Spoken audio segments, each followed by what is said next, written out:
Bismillahirrahmanirrahim. Assalamualaikum warahmatullahi wabarakatuh. Hai, halo semuanya, apa kabar? Sehat-sehat ya?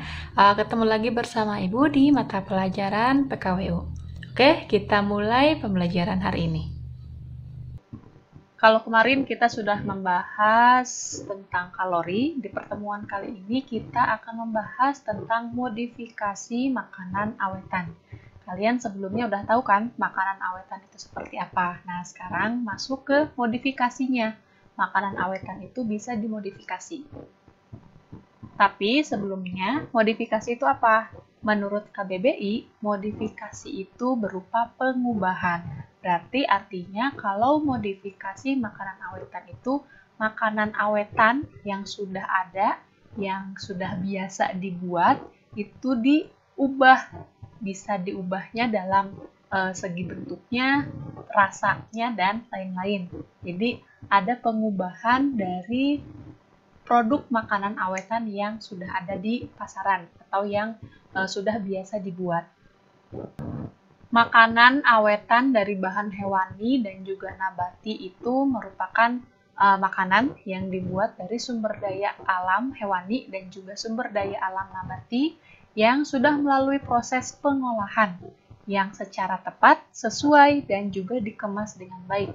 Nah, untuk makanan awetan ini biasanya itu menggunakan pengawet yang sesuai dengan kriteria BPOM ataupun tidak menggunakan pengawet, sehingga mempunyai umur simpan yang lebih panjang. Jadi, lebih awet dibandingkan dengan ketika si produk makanan tersebut itu tidak melalui proses pengawetan. Tadi, pengawetannya itu bisa menggunakan bahan pengawet ataupun tidak. Tapi, kalaupun menggunakan bahan pengawet, itu harus sesuai dengan kriteria BPOM.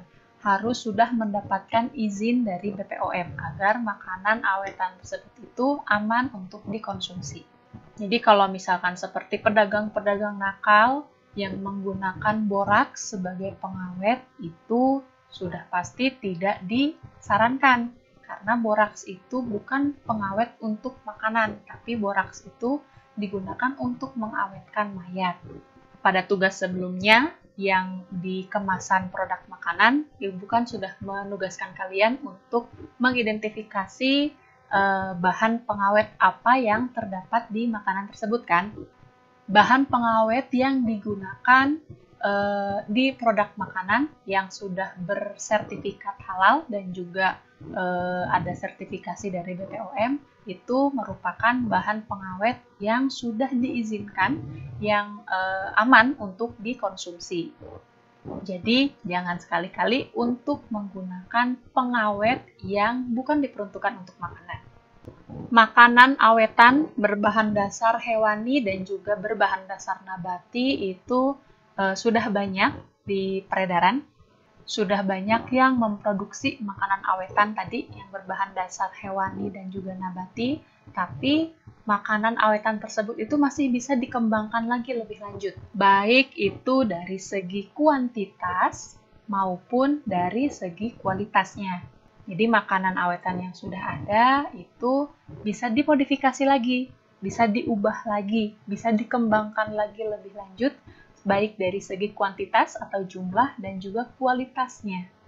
Kalau yang kuantitas itu yang dikembangkan secara kuantitas itu seperti misalkan kalau di daerah A itu biasanya mereka, contoh makanan awetannya itu seperti misalkan telur asin misalkan ya. Nah, telur asin itu kan salah satu produk makanan awetan. Telur asin itu berbahan dasar dari telur bebek. Kalau misalkan telur bebeknya itu sendiri, itu kan umur simpannya tidak panjang.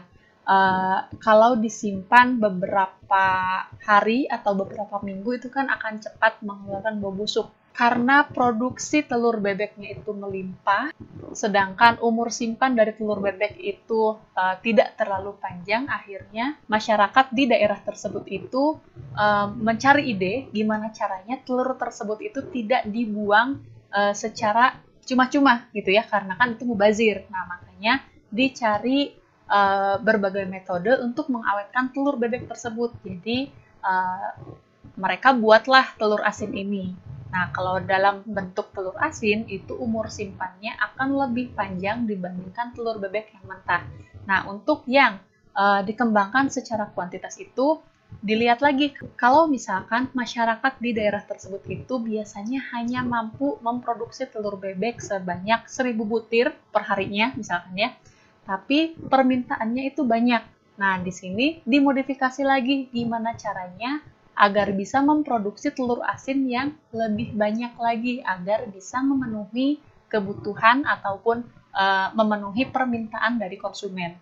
Kalau dari segi kualitas itu dilihat lagi, telur asin yang sudah biasa dibuat itu ditinjau lagi gimana kualitasnya. Kalau misalkan ternyata dari telur asin tersebut itu masih ada kendala, dia tuh cepat bau misalkan gitu ya.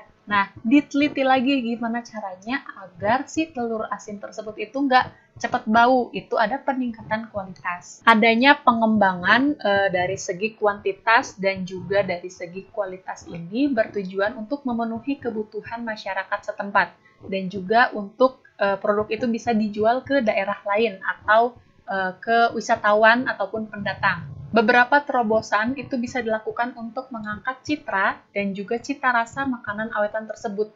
Upaya terobosan tersebut itu diharapkan bisa membuka peluang makanan awetan berbahan dasar hewani dan juga berbahan dasar nabati untuk bisa didistribusikan ke daerah-daerah yang lain atau bahkan itu bisa diekspor ke luar negeri. Nah, hal ini itu akan menjadikan promosi yang positif untuk meningkatkan nilai jual makanan awetan berbahan dasar hewani dan juga berbahan dasar nabati, dan juga bisa untuk pengembangan pariwisata di daerah tersebut. Untuk pengembangan produk makanan awetan ini sendiri itu bisa dilakukan dengan beberapa prinsip pengolahan, pengemasan, dan juga modifikasi. Untuk pengembangan produk makanan awetan yang dilakukan dengan modifikasi itu ada tujuannya. Yang pertama itu untuk memberikan variasi rasa. Jadi kalau misalkan ibu masih mencontohkan telur asin nih, kalau misalkan telur asin itu kan biasanya ya udah rasa telur asin yang biasa gitu. Nah, dengan adanya modifikasi ini dikembangkan lagi. Bisa nggak nih telur asin yang sudah biasa dibuat itu ada cita rasa yang lain biar konsumennya itu nggak bosan, dan juga bisa dari variasi bentuk. Dan tujuan yang lainnya juga untuk memperpanjang usia produk dan juga untuk meningkatkan tingkat higien produk tersebut. Pengembangan produk makanan yang dilakukan melalui modifikasi ini bisa dilakukan terhadap bahan bakunya, prosesnya, dan juga tampilan produk akhir. Untuk bahan baku, misalkan kalau telur asin itu biasanya dibuat dari telur bebek, coba diganti bahan bakunya menggunakan telur puyuh misalkan ya, atau telur-telur yang lainnya, atau bahkan juga bisa menggunakan bahan baku yang lainnya. Terus prosesnya yang tadi, kalau biasanya misalkan prosesnya itu menggunakan tanah liat, coba ada nggak cara yang lain misalkan yang lebih efektif. Terus juga tampilan produk akhirnya. Kalau telur asin itu mungkin biasanya dijual ya udah menggunakan kresek. Coba dimodifikasi lagi tampilan akhirnya. Misalkan produk telur asinnya tersebut itu diberikan kemasan yang menarik. Jadi minat konsumen juga bisa lebih tinggi lagi untuk membeli telur asin tersebut. Kalau modifikasi bahan itu bisa dilakukan untuk menghasilkan cita rasa dan juga aroma yang baru untuk pemanfaatan bahan baku yang ada di daerah sekitar. Sedangkan untuk modifikasi proses itu dilakukan untuk menghasilkan tekstur makanan yang berbeda dan juga untuk meningkatkan keawetan serta higien dari produk tersebut. Seperti yang tadi ya, kalau misalkan telur asinnya itu dibuat dengan cara yang biasa, mungkin keawetannya itu bisa bertahan sampai waktu 1 bulan. Dengan adanya modifikasi proses ini, misalkan dari telur asin yang sudah matang tadi diasap lagi atau dibakar lagi atau menggunakan proses yang lainnya, itu bisa jadi umur simpannya bisa lebih panjang lagi, yang tadinya 1 bulan jadi 1,5 bulan atau bisa sampai 2 bulan gitu. Jadi kan itu bisa memberikan keuntungan berupa umur simpannya yang lebih panjang. Untuk modifikasi tampilan, itu bisa dilakukan dengan pembentukan makanan, penambahan hiasan, dan juga pengemasannya. Jadi tadi ya, telur asin itu bisa dimodifikasi lagi, misalkan seperti contoh ini telur asinnya dibuat keripik, ya, dengan berbagai macam rasa, dimodifikasi lagi rasanya, dan juga dengan kemasan dengan tampilan yang menarik. Telur asin itu kan identik dengan makanan tradisional ya, tapi dengan adanya modifikasi ini,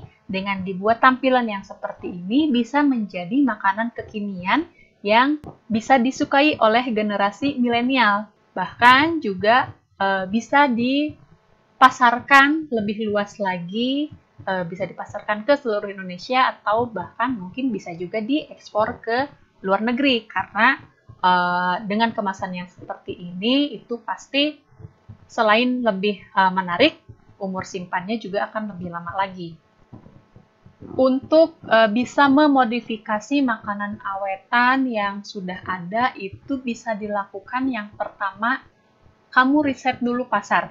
Ya, pasar di sini bukan berarti pasar tempatnya, bukan berarti seperti pasar baru atau pasar kepuh gitu ya, tapi riset pasar ini kalian tentukan dulu makanan apa yang akan dimodifikasi. Misalkan masih telur asin ya, biar masih nyambung dengan pembahasan yang tadi, itu ketika kamu meriset tentang telur asin dan ada hasilnya, dilihat hasil risetnya apakah ada yang perlu dikembangkan lagi, seperti misalkan oh ternyata telur asinnya itu mudah bau. Jadi kan dia butuh lebih awet lagi. Atau misalkan yang menyebabkan telur asin itu jadi cepat bau itu karena mungkin kotor. Nah, makanya harus dilihat lagi, harus ditingkatkan lagi untuk bisa lebih higienis lagi. Atau misalkan, oh ternyata setelah di riset itu telur asin yang biasa itu kurang laku di pasaran. Ketika kamu melakukan survei, itu ternyata masyarakat udah mulai bosen dengan telur asin yang biasa. Oh, kamu coba untuk meningkatkan variasi rasanya, gitu ya. Nah, kalau kamu sudah melakukan riset dan sudah tahu apa yang harus dikembangkan, apa yang harus dimodifikasi, lalu kamu mulai di pengembangan produknya. Ada tahapan untuk memodifikasi bahan pangan tersebut. Kalau sudah dilakukan pengembangan produk, dimodifikasi, dan sudah tahu hasil rancangannya itu seperti apa, masuk ke proses produksinya. Kamu siapkan bahan dan juga alat-alatnya, serta cara kerja yang tepatnya itu seperti apa. Di sini juga ada proses modifikasi. Ya, tadi kan modifikasi itu bisa dimodifikasi bahannya, atau caranya, atau lain-lain, sudah disampaikan. Nah, setelah proses produksi ini selesai, itu kan dihasilkan produk. Nah, produk ini nanti didistribusikan ataupun dipasarkan. Untuk pendistribusian atau pemasaran ini juga bisa dimodifikasi lagi. Kalau misalkan biasanya telur asin tadi dipasarkan secara tradisional, coba kamu modifikasi gimana caranya untuk memasarkan telur asin ini agar telur asin tersebut itu bisa lebih laku lagi, biar bisa menjangkau pasar yang lebih luas lagi, ya. Kamu lakukan modifikasi. Nah, kalau sudah bisa dipasarkan, itu dievaluasi lagi. Harus ada riset lagi nggak, gitu ya. Atau misalkan, oh ternyata dari hasil tersebut itu hasilnya memuaskan, gitu. Hal ini terus berkesinambungan agar kamu selalu berkembang, agar kamu selalu menghasilkan hal-hal yang baru, sehingga bisa diterima oleh masyarakat. Dan masyarakat juga nggak bosan dengan produk yang itu-itu aja. Untuk tugas kali ini tentang modifikasi makanan, kamu pilih salah satu makanan awetan, bisa yang berbahan dasar hewani ataupun nabati, yang paling menurut kamu itu paling menarik untuk dijadikan pilihan dalam berwirausaha. Kamu pilih salah satu ya, karena kan sangat banyak sekali macam-macam produk makanan awetan dari hewani dan juga dan juga yang dari nabati. Kamu pilih salah satunya yang menurut kamu itu paling menarik. Lalu Berikan alasan dan juga penjelasan untuk pilihan produk atau pilihan makanan yang sudah kamu pilih tadi, sejauh mana peluang bisnisnya menurut kamu. Terus, yang ketiga, kamu tentukan modifikasi yang akan dilakukan pada makanan tersebut itu seperti apa. Untuk di tugas ini, belum dipraktekkan ya, belum dibuat produk makanannya, tapi ini masih rancangannya saja. Jadi, pilih makanan ataupun minuman juga boleh, yang penting awetan ya, makanan atau minuman awetan. Pilih yang menurut kamu itu paling menarik untuk nanti dibuat sebagai prakteknya. Jadi nanti prakteknya itu kamu membuat produk makanan atau minuman awetan dari bahan dasar hewani dan juga nabati. Jadi sekarang dirancang dulu sebelum kamu mempraktekannya. Baiklah, untuk pertemuan kali ini Ibu cukupkan sampai sini. Mudah-mudahan kalian paham apa yang Ibu sampaikan. Kalau ada yang belum paham atau ada yang masih bingung, boleh kalian diskusikan di grup WhatsApp yang sudah Ibu bikin. Ya, Ibu cukupkan sekian. Tetap jaga semangatnya, tetap jaga kesehatannya. Ibu tutup. Billahi taufiq wal hidayah. Wassalamualaikum warahmatullahi wabarakatuh.